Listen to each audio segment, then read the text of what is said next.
Um, so I am really honored to be able to talk to you this morning. I live in Jupiter, Florida.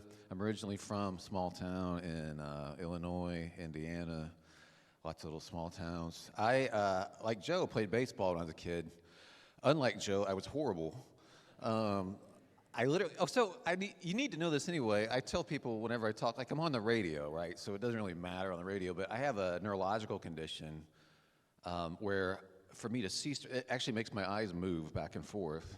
And for me to see straight, I literally have to like rock my head. I do it without thinking. I've had this my whole life. So I get a lot of comments on it to this day. Like I'm just running my credit card or something at Starbucks, and they're like, "What's the matter, sir?" I'm like, "Nothing. It's just my head. I can't control it." You need to know that up front because that could throw you. You might even think I'm disagreeing with myself as I talk. But in terms of baseball, imagine that in baseball. So I love the game so much. I love the stats. I love all of it, the analytics, everything. I went 0 for 8 years at the plate. I'm not kidding. I played 8 years of organized baseball, never got hit. And 1 year, I don't even know how I did this, but I won the trophy for Mr. Hustle. I'm like, I never left the batter's box. I was just kind of, how did I hustle? True story. So anyway, I wrote a book called The Men We Need, which has been out for a little bit now. I'll show you what it looks like just in case you're interested when we're done talking about it here. Okay, well, there's me. Yeah, so that's what the book looks like. If you're interested in it later, we'll talk about it. I've been married 33 years. Thank you. Thanks. Actually, the applause should go to my wife.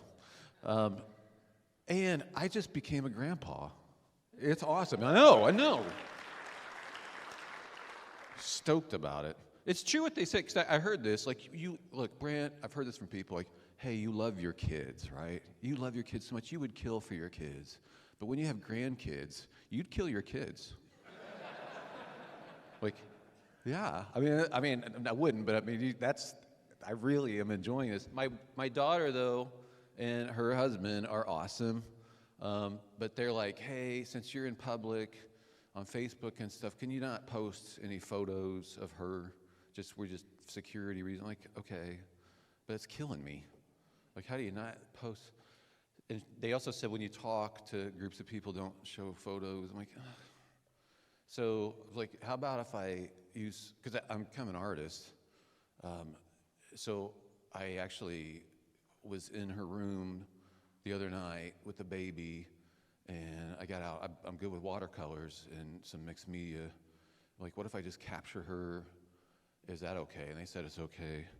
So I put my skills. It was a beautiful moment. It was just the moonlight was coming in. So here's there she is. So, yeah, all swaddled and everything. Yeah. So you can see her mouth's just developing. It's beautiful. So I can't hunt. You can imagine this hunting. Like, I'm from a small town where everybody hunts and plays football. This is actually safe for the animals, but for no one else. Like, I can't do that stuff. So I'm a nerd to the core. Like, I was president of the Illinois Student Librarians Association. Not making this stuff up.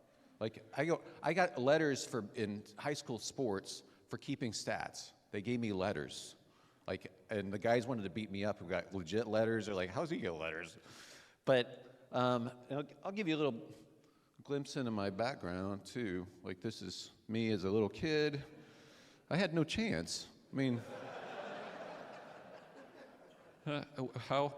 where else was I going to go? Guys, no lie, I play the accordion. I'm not kidding. I'm telling you, I'm legit, all right? I actually play the flute really well. Like, I seriously do. So this is, like, the thing yesterday where you guys were choking each other out. Like, I don't know how long I would have lasted, on any of those things. This is me in, like, 5th grade. Yep. And this is me.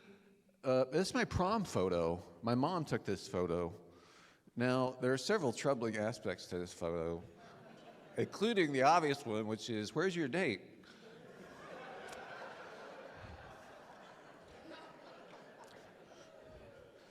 so that hurts. Also, I've had questions from people, this is from the 80s, right? But I got questions from people going, well, why are your tux pants so short? I'm like, I don't know, they didn't fit. And then someone else is like, wait, why is your right arm 6 inches longer than your left arm?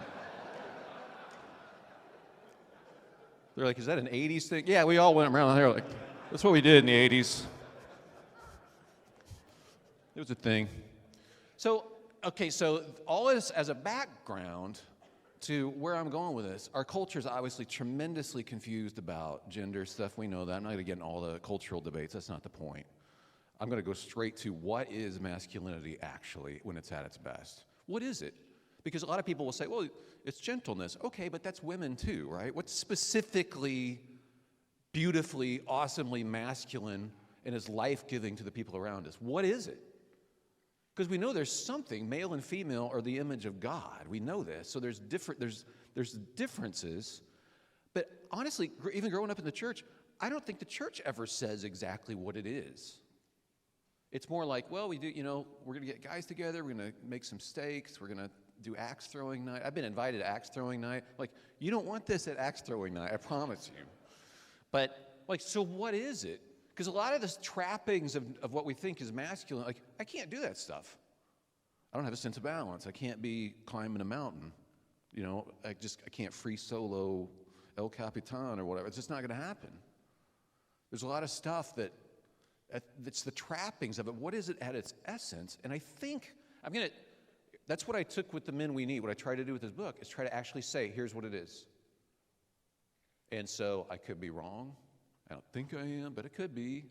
But I'm taking a shot at it. Because especially younger guys, if you don't tell them what the vision is, how are they supposed to know?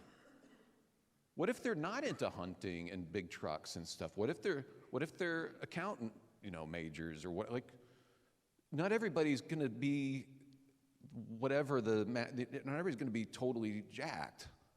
It's okay. I am, but that's not. It doesn't matter. I mean, just kidding. You saw my pictures. So that's what I try to do. So something happened to me, and by the way, I'm so glad there are women in here listening to this, because I've presented this repeatedly, like big corporations, like boat companies and stuff, like factories. People aren't necessarily believers, and there's women in there. I'm like, okay, I know I'm tripping all these societal wires by even talking about masculinity. What are these women thinking? After I'm done, it's the women that are like, thank you. I mean, they are they are excited about what I was saying. So keep this in mind, and it shouldn't be surprising. Something happened when I was in college. So I went to the University of Illinois, like 17 years old, starting there, and they took us through the women's house across the street. It was a Christian house, like 30 ladies. They all had different rooms. They gave us a tour. I lived in the analog guys' house, like a Christian co-op house for guys. Every girl had the same poster in their room. And I was like, what is the deal with this poster? And guys, this is one of the best-selling posters in the history of posters. It's this one. It's called L'Enfant. It's a French photographer that took this photo. But I went room to room to room, and I'm like, what is the deal with this poster? Like, every girl's got this poster. It's sold 5 million copies plus. And I was asking at one point, I'm like, hey, what's up with this guy? I'm sure he's cute and handsome and all that, but like, there's a million photos of cute, handsome guy. Why the same photo? And they said, oh, and I remembered this because I'm like, oh, noted. Oh, he's cute, but it's not him.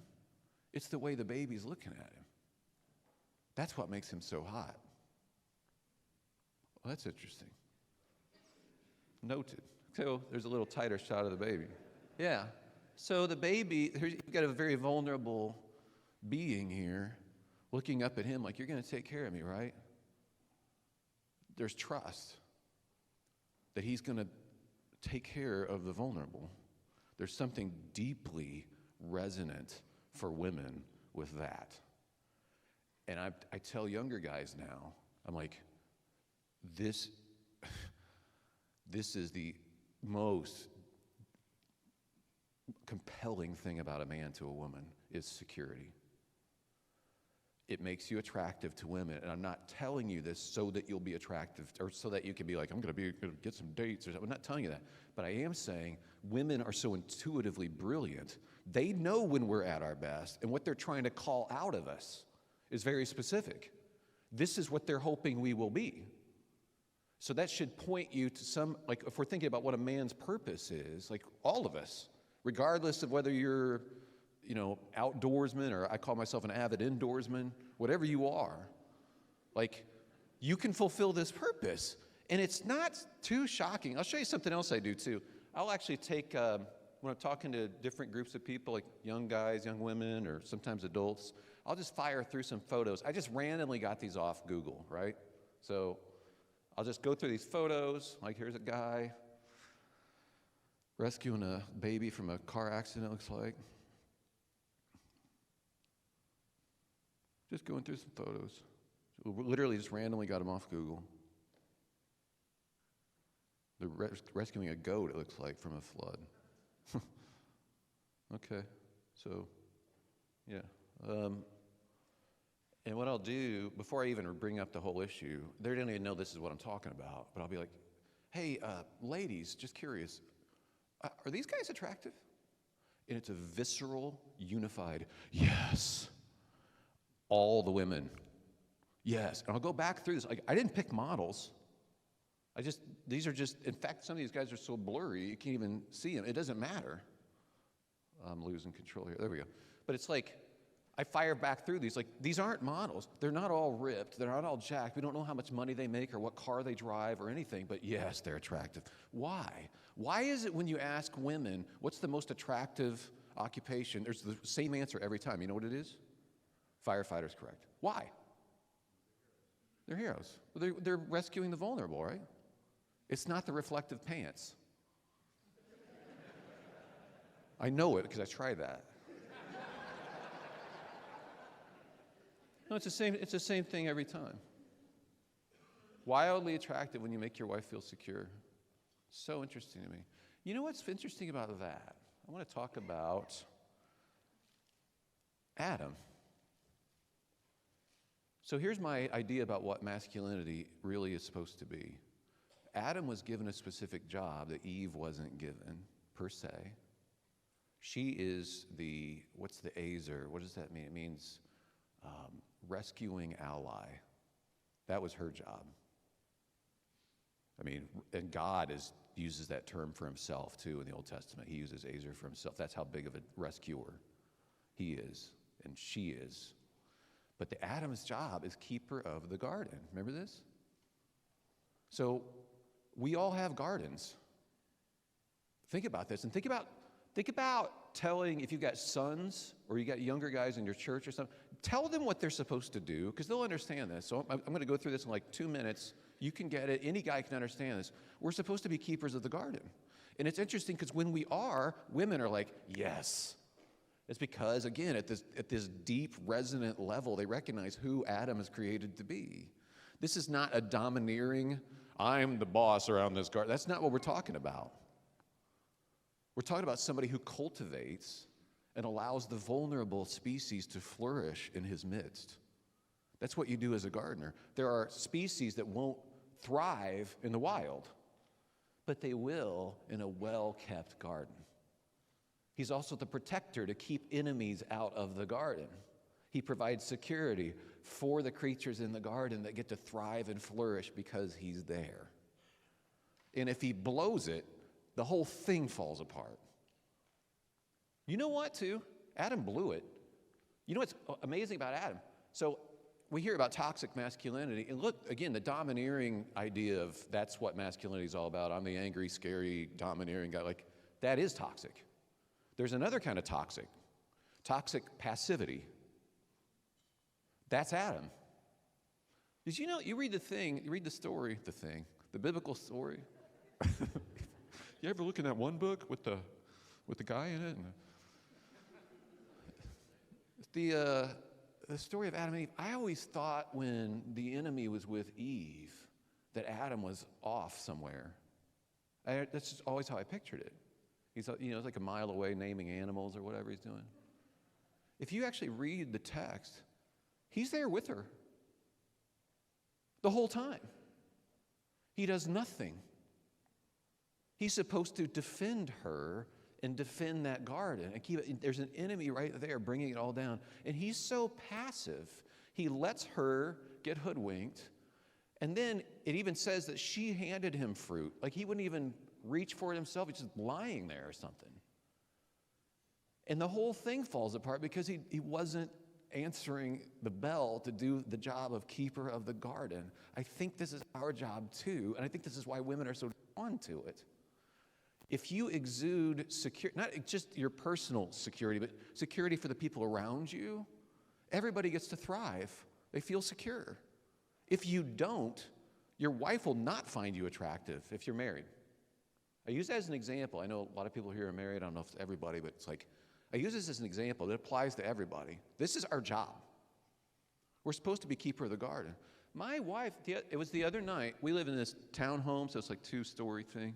There was a big ruckus out in the street, which is very odd. It was like college guys or high school guys. I don't know what was going on, but it's like fighting and carrying on, and I don't know what was going on. Maybe 20 people out there. And maybe you can relate to this, but we were upstairs. It's like 11 p.m., and my wife's going to the window, like, what's going on out there? It's right in front of our house. I'm like, I don't know. They're just goofing off. Let's just turn the noisemaker up higher or something, and let's just go to sleep. She's bothered by it. And she goes to the other window, and then she goes downstairs, and I'm lying in bed. And my wife is now downstairs, like, is she calling the police? What's going on? Like, get up. So I got up, threw on some clothes. I went downstairs. I opened the front. She sees me walk out the front door. And as I'm walking out the front door, it was wild because they dispersed. And I don't even think they saw me. I think they were already dispersing or something. But I was just going out there to like break it up, move on. I come back in the door. I did nothing. You guys, I said not one word. I came back in the door, and my wife was like, "That is so hot." I didn't even say anything. I didn't do anything. She's like, "Yeah, but you were willing to." My wife is a brilliant, accomplished woman. She wants to feel secure. She wants to know that I'm willing to provide that security. It resonates with her. She could survive just fine on her own. But there's something about me being a keeper of the garden that is wildly attractive because it's what we're made to do. I think you're masculine to the extent that you take responsibility for being a keeper of the garden. If you don't, no. In fact, you know what? You can have a big truck or a great car. You can be rich, and you can be jacked. You can be shredded and all that sort. You can be all that stuff. Let's say you're like bodybuilder level jacked, and you're a great husband. You make your wife feel secure. Well, then you're golden. That's great. If you are all of that, but you flirt with other women, or she thinks you might, and you're way into yourself all the time, or you're insecure, she'll actually resent your muscles. She's not going to fawn over them. She actually could be repelled by them because it's all about security. Conversely, this is great news for those of us that will never be totally jacked, because you provide that secure presence. You make people around you feel secure. You protect the vulnerable. You allow the vulnerable to thrive and flourish in whatever your sphere of influence is. It could be well outside your family. Your wife sees you doing that. You're always looking out for the vulnerable, and you're willing to defend them and see them flourish and help them along. You can have a big gut. You're awesome. I'm telling you. I think it's because of this job. And so if you're going to communicate, I think it's really important if you're going to communicate what masculinity is to younger guys or to yourself, start with this keeper of the garden thing. This is it. And what's wild is little kids can understand it. I told my son, he was 9 years old. I kind of just stumbled into this. So I have 2 kids, a boy and a girl. They're now 29 and 26. But our son was 9 and she was 6. And he was picking on her, and I went back into their room. She's going, "Justice." His name's Justice. "Justice." I walked back, "Justice, what's going on? What are you doing?" And he was picking on her. It's like, "Justice, your job is to protect your little sister, not pick on her, Now I'm having to defend her from you. You're the one supposed to be defending her. You're betraying your role. And I'm not kidding you guys. I don't think I ever had a problem again. Ever. I had just never told him that before. But guys will click in that fast. We're wired for this, right? Are you guys tracking with me on this? Okay, good. It's hard because I have these lights, and so I usually want to be able to see what's going on. So it's really interesting to me that it'll be resonant even with little kids. Little guys will understand this. Like, this is your role. And they will take to it because it resonates with them too. Because I think it's right. I think it's what we're made for. Interesting news story. This was in Paris, France. I don't know if you saw this. The guy, okay, maybe you can see what's going on here. You see two people in this photo. There was a kid dangling like 5th or 6th floor up. There's a huge crowd on the sidewalk like, oh no, what's going to happen? There's an immigrant from Mali who's just like, I'm taking care of this. Starts climbing up the rails there. Swings one up to the next, up to the next, up to the next, gets up there, grabs the kid, pulls him over, rescues him. He winds up winning citizenship from France. Like, they recognize that he's a national hero because somebody caught this on video. He's like, why wouldn't you? What's really interesting about this photo, I'll ask women again, like, is he attractive? Yes. You can't even see him. It doesn't matter. He is attractive because of what he's doing. Like, but there's another guy in this photo that you don't see, but he's in the photo. It's the kid's dad who was inside that sliding door playing video games. I'm a big video game. I love video games. So I'm not saying they're evil. I'm not going off on them. But we have two very different men in this photo. And one's being a keeper of the garden. Ask women what they think of that guy who's playing video games. It doesn't matter what he looks like. He's repugnant. Doesn't matter what the Malian guy looks like. He's awesome. It's being a keeper of the garden. It just resonates with people. People recognize it when we're doing what we're supposed to be doing. They recognize it. This is what masculinity is. I'm convinced of it. How about this story? Just another example. So this went viral. I don't know if you remember this story. It was a kid in Montana. His name is Bridger. There he is with his little sister. And he's like 6 and she's like 3 at the time. This is like a year ago. But I just find it so interesting how the culture acts like there's no differences between men and women, all that stuff. But whenever they see a guy doing what they know deep down we should be doing, it like resonates with everybody. Everybody gets it. So Bridger and his little sister were at their friend's house, and they let a dog out. Or it wasn't their friend, but a neighbor's dog, vicious, and it went to attack her, this little girl. And Bridger gets in the way and throws himself at the dog. 90 stitches later. And he told his dad, this was put up on Instagram, he told his dad that, he said, well, I thought if someone should die, it should be me. Like, not my sister. See, his dad had prepped him on this, like, this is your role in the family. You're here as a man. You're here to protect the vulnerable, like your little sister. And he already knew that. What's wild is, I don't know if you saw this, but, like, this went viral, and then, like, even the Avengers, so Iron Man, dude, Robert Downey Jr. And Chris Evans sent him a Captain America shield, and they Zoomed with him. Like, it was, everybody wanted to talk, like, you're a hero. People recognize it when they see it. I think we're supposed to be keepers of the garden, you guys. I grew up in church, too. I would hear about being a godly man. What's a godly man? Godly. Well, here's scriptures about God. I just picked them, hand-picked here, but I just think it's interesting. I will raise the poor from the dust. I do not forget them. I defend the afflicted. I defend the weak. I favor the humble. Well, I was thinking, if I want to be a godly man, I will raise the poor from the dust. I won't forget them. I will defend the afflicted. I'm going to defend the weak. I'm going to favor the humble. I think this is what it means to be a godly man. You have the same heart for people that he has, for the people who are marginalized and the weak and the vulnerable. And it resonates with being a keeper of the garden. And your garden, by the way, I don't know what you do exactly, but it probably resonates well beyond your own family. Starts with your own family, but goes beyond that. But you start to think, in what ways do I use what resources I have to do this? Well, now we're talking,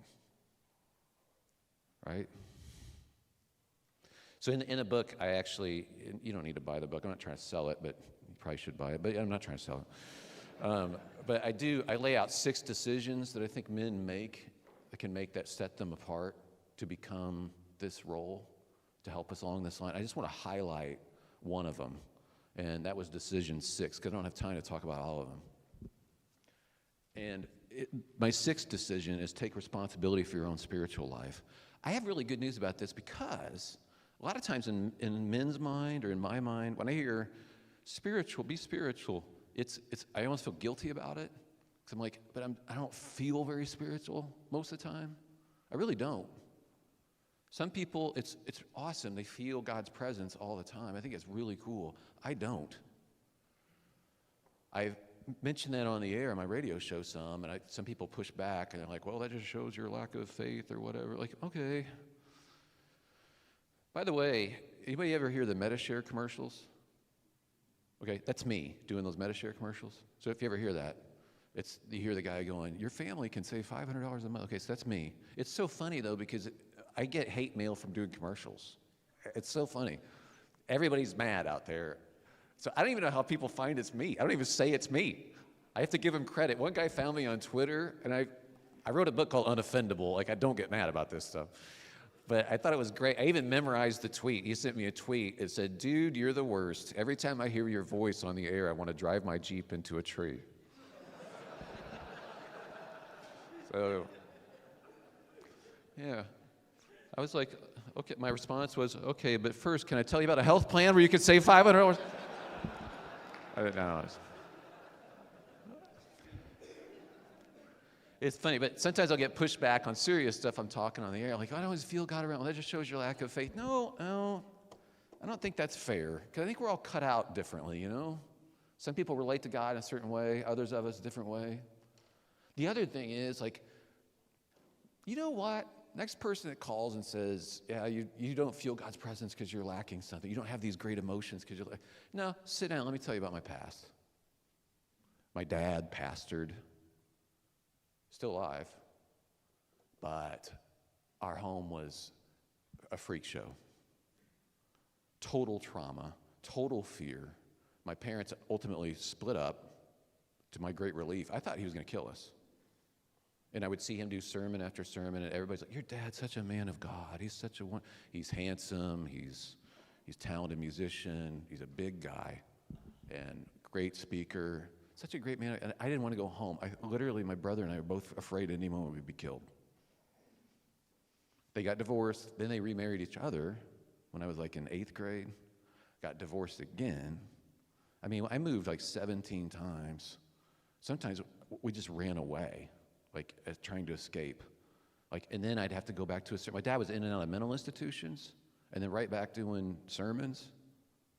Like, so when people are like, well, you need to feel this, like, yeah, you know what, man, I'm just doing what I can here. People would look at my background and go, you probably could be an atheist. Like, yeah, I could, but you know what? I'm so skeptical about everything, it chased me back around to Jesus. I really did. It honestly did. I was on the Moody Chicago station yesterday interviewing me, and they were like, did you ever deconstruct your faith? I'm like, yeah. But you know what I also did? I deconstructed the other stuff too. Our culture doesn't actually work. So we can be highly skeptical and what about Jesus and this one? I don't know about all this. And then just accept this. This is failing. Like, let's be as skeptical about the alternative. The alternatives to Jesus don't work for me. He's the only one that calls out our brokenness and then does something about it. Nobody else does. Honestly, it's true.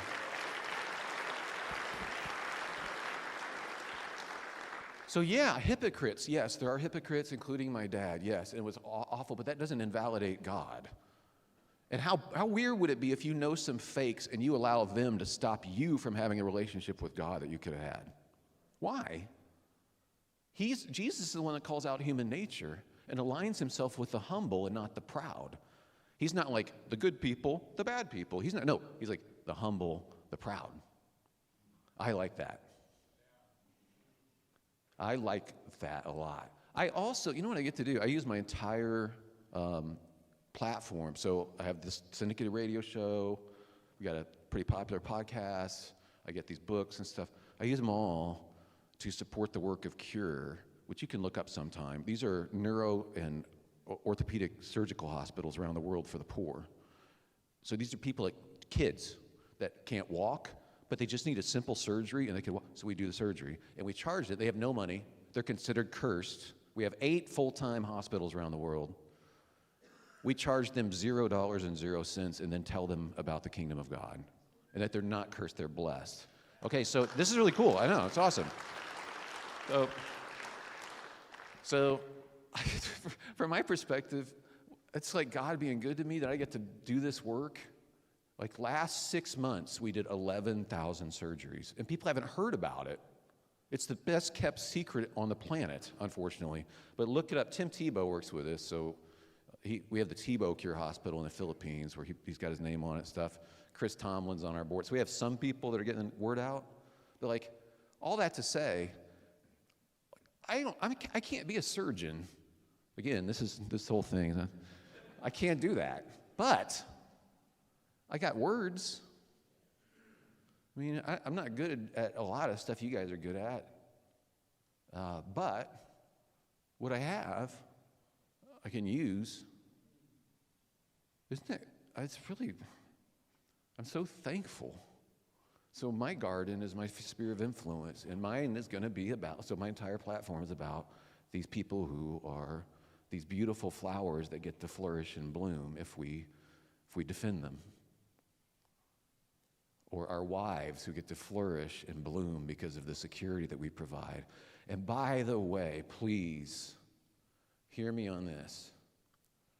It's very easy for us to go, well, I'll be a defender of the home. I've got, these guns. I've got this other stuff. Somebody tries to break in our house. I will defend that. That's great.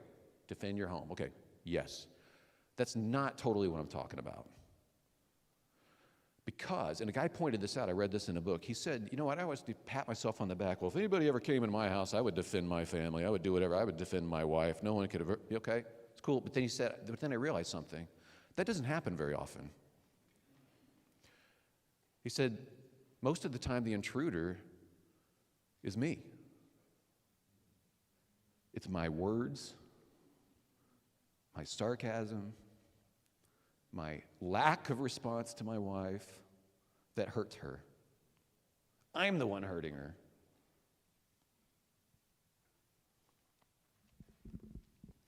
I'm the intruder. So being a keeper of the garden, you want to protect, cultivate, flourish. It's like I am here to build this person up so that she flourishes and blooms with her talents. This is my role. And my kids, and the people around me, my neighbors. This is my role. It's what I do. Any influence I have, this is what I get to do. It's a beautiful thing. So to take responsibility for your own spiritual life. Spiritual doesn't mean emotions. So you don't have to feel guilty if you don't feel emotional. We've made it all about emotions, unfortunately. But that's our culture at large. Our culture is all about emotions determining reality, right? But that shouldn't be the case with us if you're a follower of Jesus.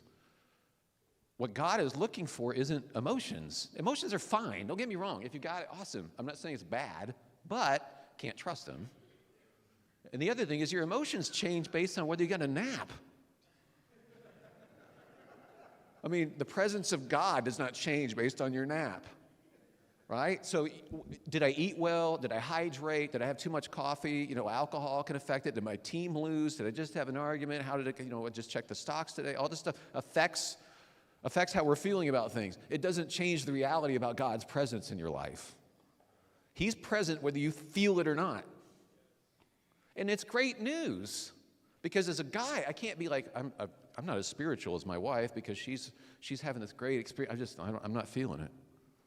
Yeah, but the feeling isn't spirituality. You know what is spirituality that God's looking for? He's looking for us to be loyal to him. That's it. Look it up. In Hebrew, it's in there like 217 times in the Old Testament. Hesed, loyalty. That faithful, believing loyalty is what he's looking for. It's how he relates to us, but it's me to him too. It's you to him. You can do that, whether you feel it or not. Isn't that great? Yeah. You just keep showing up. So like in the morning, I walk my dog. I've never been great at praying. I got a lot of that religious baggage and stuff. And I can feel guilty. I'm a sinner. I fell into this or I did that. Well, no. From now on, I am still going back to God and I'm talking to him. So when I'm walking the dog in the morning, that's my cue. Got the golden retriever. We're going outside. And I talk to God. And this is what prayer is, by the way. Somebody told me this. I'm like, I'm never going to. Prayer is you and God talking together about what you're doing in life together. So I talk to him about this day. That's it. I'm memorizing scripture. I recite the scripture back to him. But I keep showing up. And I may have got caught up in some kind of stupid or evil sin or dumb thought patterns or whatever the day before, but it doesn't stop me. I'm coming back anyway. Loyalty. I keep showing up. And that's the thing about Adam. Remember when he blew it? So he disappears, and God, what's the thing he says? Do you remember what God says? He comes into the garden and he says, Adam, where are you? That's actually a lament. I learned this recently. I'm always learning stuff. This is part of being a disciple, too. You're always in learner mode. You never stop learning. Ever.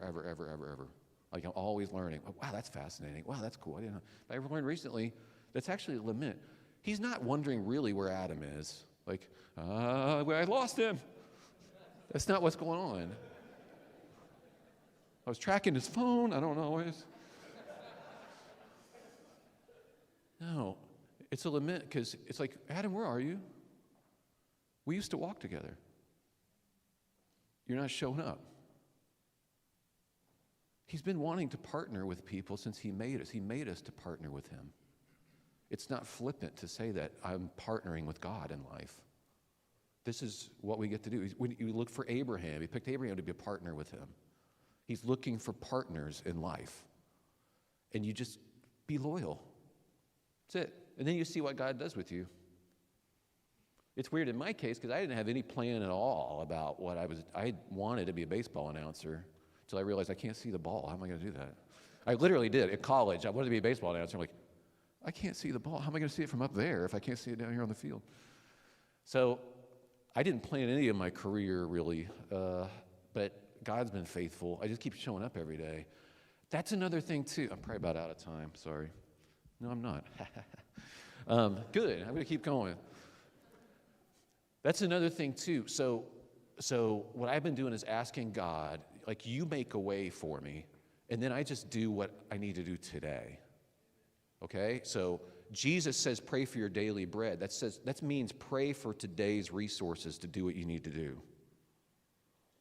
So for me, I need energy, I need creativity, because I have to come up with so much content, but I have a different job than you guys, but whatever your job is. I need social energy, because I'm an introvert. I need wisdom. And I ask God to give me content each day when I'm walking the dog. Like, I need content for today. I have to come up with 20 things to say every day for the radio show. 20 fresh things of some sort that's hopefully deep or makes people think it's encouraging or something different. And then the next day, I got to do it again. And each day, I'm like, I don't have it today. I have used up every single thing. Like, God, help me. And then he helps me that day. Give us our daily bread.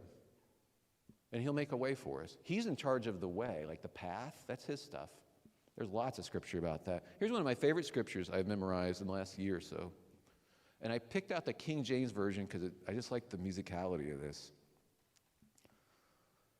Cause me to hear thy loving kindness in the morning. That's Hesed, loyalty, by the way. That's the word. Cause me to hear thy loving kindness in the morning, for in thee do I trust.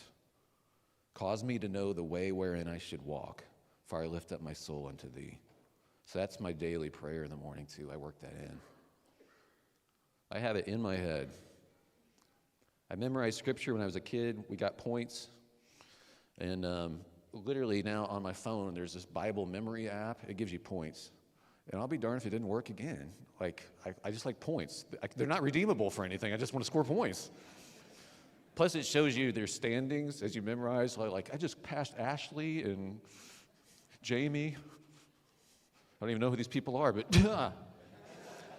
but I love this. Can you put that scripture back up there again? This is such a great thing. In the morning, God, let me hear again that you love me, that you're loyal to me, that you're faithful. And then show me the way to walk, because I'm in your hands. That's a great scripture to memorize. Just highly recommend it.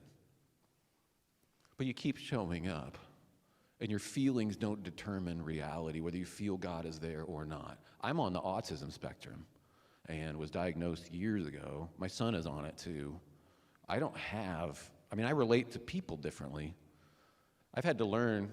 My wife's been great, by the way. She's helped me to be able to do this kind of stuff. Because I always stand like this. And she's like, don't stand like that. I'm like, why? Makes you look like Data from Star Trek. I'm like, I know. She said, no, it makes people feel, they're not put at ease if you stand like that. I'm like, okay, well, I have my weight evenly displaced so that I can escape either direction socially. She's like, no, what you do, and this is a tip if anybody else is awkward socially. It's like, you just break your knee a little bit, you put your hand in your pocket, and you do like this. And then everybody thinks you're cool. Like, all right, so this is for you guys. She's helped me, but like being on the spectrum, I relate to God differently too. I tell you what, though, that it's just about loyalty to me is so freeing. Because we know duty, right? We can do this. I probably could keep talking all day. I'm going to wrap it up, but we were going to do a Q&A. I did want to tell you one more sports story, though. I was listening to Joe speak, and I'm like, man, I wish I had his sports experience. And John Hansen knows this story because I spoke about it at his church, but when the kids were smaller, I signed Justice up, our son, who's on the spectrum. My wife said, he needs to do sports. He just wants to read Tolkien. He's like 10. And she's like, he just wants to read. He needs to do sports. I'm like, he needs to do sports? Yes, he needs to do, okay. You need to do sports. And he's like, well, why? This is America. We do the sports. So we signed him up for flag football down there in Palm Beach Gardens in Florida. They wanted me to be the coach of the team because they didn't have a coach. And I was like, I'm not doing that. And they said, no, we really need one. I'm like, no, I turned up for the first practice. There were no coaches for our team yet, the Rams. My son was on the Rams, like a blue team. All the other teams were like scattered around this big area. All of them had coaches, including the yellow team. I noticed, no lie, had 7 assistant coaches. I counted 8 coaches. And they were all like, they're even using headsets and stuff. I'm not kidding. They're like running plays and doing stuff. The blue team, we're just trying to get our ball inflated over here. Like. So I went back for the second practice. My wife asked repeatedly, I don't have time. I don't know what I'm doing. I'm not going to do this. I went back to the second practice, and there was a kid there. I was just playing catch because they don't have a coach. We're waiting for somebody to show up. And there's a kid named Jared. He's like this tall, long, stringy blonde hair. And we were playing catch, and he catches it. He's like, hey, are you going to be our coach? And I catch it. I'm like, nope. And I'm not making any of this up. He stopped after catching the ball, and he's like, well, can I at least call you coach? Because I've always wanted to call somebody coach. I'm like, oh, man. So I come home dragging these footballs and the pylons and stuff. Like, my wife's like, we went 0-12. And I wish this weren't true, but it's true. We did not score. I was a truly offensive offensive coordinator. It was bad. We had one game left, and of all the teams, we played the 12-0 yellow team with all the assistant coaches. So, again, undefeated. We have not won a game. We have not scored the entire year. They kicked off to us. We're like, our players are just like, we're so bad. It's our last game. They kicked off to us. I'm like, we're going to get murdered. Christian on our team, a little kid, picks it up on like 2 bounces, the kickoff, and weaves his way all the way back to the end zone for a touchdown. We're up 6-0. And I'm like, oh, yeah. I'm like walking around this coach. This is going to be one of those Christian movies. This is going to be.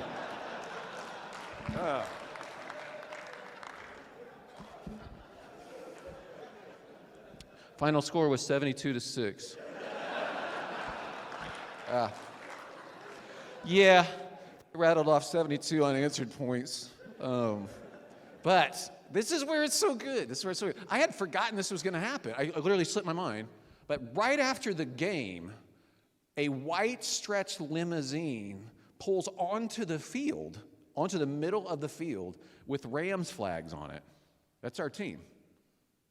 And our kids, we're dejected. We're finished 0-13. We just got killed again. And they see, like, it's on the grass. It's kind of a shocking thing to see. I didn't know they were going to pull onto the grass either. And they were like, is that for us? Like, yeah, I forgot. Mrs. Dalgrados arranged this party for you guys, and she got the limo, and it's going to be great. Like, we're going to have fun. And they're like, no way. The chauffeur gets out, opens the door, and they all pile in, like the whole team. And they're like giggling and laughing, and they pull off. And I will never forget the look on the yellow team's faces.